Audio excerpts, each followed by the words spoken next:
Ako nga pala si Alex, 46 taong gulang. Nagkaroon ako ng goiter sa loob ng halos 20 taon at kainom ng maraming gamot na walang gaanong improvement. Napakalaki ng leg ko noon, bumubuko na kasing laki ng itlog. Buti na lang at wala akong komplikasyon gaya ng cancer, kung hindi ay matagal na akong namatay. Ngayon mo makikita normal ang aking laeg dahil ito sa pag-inom ko ng thyroid AB. Kasi ako ay for 3 months, dati sobrang laki ng goiter ko kaya nasasakal ako kapag kumakain at umiinom. Pagkahiga ko ay para matulog, bumabara ito sa lalamunan ko at hindi ako makahinga. Kinakailangan kong umpo para matulog magdamag. Napakaganda ng thyroid AB. Nakita ko na ito sa TV kaya binili ko ito at sinubukan.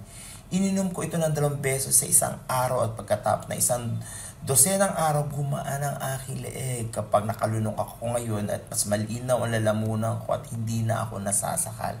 Kaya lang, regular kong iniinom ito araw-araw. Ayon sa mga tago-bigilan na nakasulat sa kahon ay 3 buwan na ang nakalipas.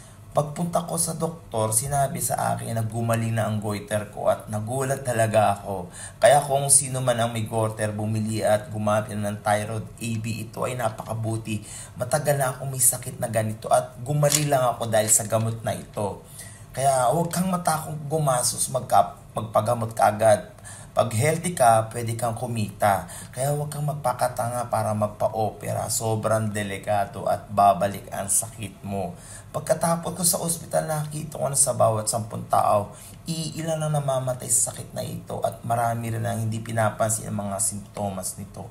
Ngayon ay kinakailangan nilang ibenta ang lahat ng kanilang mga ari-arian at bahay para magamot ito. Kaya hindi maganda at kawawa naman.